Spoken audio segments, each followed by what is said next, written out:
Bonjour à toutes et à tous, c'est l'Astrox Geek pour un nouveau, pas un nouveau gameplay mais un nouveau tutoriel. Dans ce tutoriel je vais faire comment installer une alimentation dans un PC fixe, hein, une alimentation donc c'est ce qui, comme le nom le dit, alimente les périphériques en électricité. Et donc dans un deuxième tutoriel je ferai comment installer une carte graphique et peut-être après plus tard faire d'autres tutoriels de ce genre. Ce tutoriel je le fais parce qu'en fait je me suis acheté une nouvelle carte graphique pour mes jeux vidéo et mon ancienne alimentation n'était pas assez puissante, du coup j'ai racheté une nouvelle alimentation et puis après je me suis dit que quand j'allais l'installer j'allais prendre en vidéo et donc du coup pouvoir après en faire un tutoriel. Donc c'est parti. Là nous avons une alimentation EXA 500 watts, hein. Donc voilà, petite démonstration d'ouverture du boîtier. Donc vous avez le gros câble, hop, vous avez dans le plastique bulle l'alimentation avec tous les câbles, hein, vous voyez à droite. Bon, je vous passe hein, le déballage parce que voilà, c'est assez chiant. Vous avez des élastiques à enlever, voilà. Donc alors au niveau des branchements, vous avez la connectique 24 pins pour alimenter la carte mère. La connectique 4 pins, elle pour alimenter en fait également la carte mère mais le processeur. Les connectiques SATA pour alimenter les périphériques comme le disque dur ou le lecteur DVD. Bon là il y a les Molex en gros.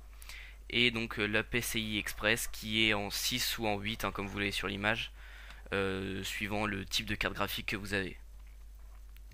Donc c'est parti, on commence à installer donc le boîtier d'alimentation.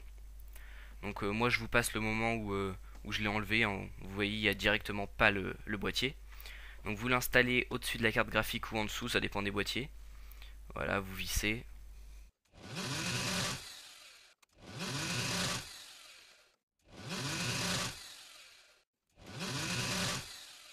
4 vis, je pense que c'est un petit peu exagéré, mais bon voilà, c'est histoire de.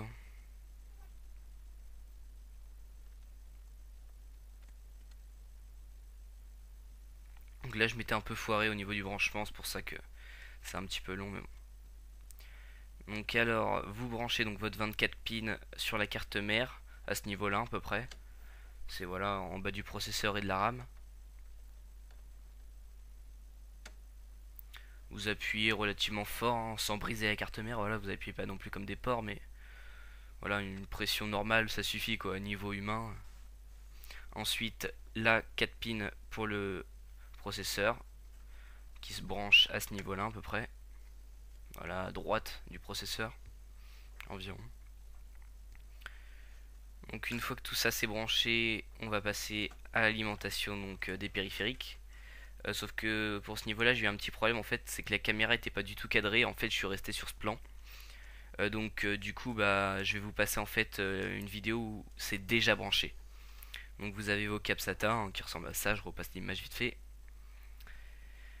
Et donc là c'est tard le soir où j'avais fait tous les branchements et où je captais en fait dans la vidéo qu'il manquait les trucs.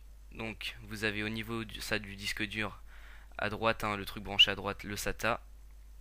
Et au niveau du lecteur DVD, donc là c'est pas le truc en angle droit, hein, c'est le truc derrière avec les câbles multicolores, le SATA qui est branché au niveau du disque dur. Enfin non, au niveau du lecteur DVD. Donc voilà, cette vidéo est terminée, j'espère que vous avez liké et tout. N'hésitez pas à mettre un j'aime et un commentaire. Et on se retrouve dans ma vidéo suivante sur les cartes graphiques.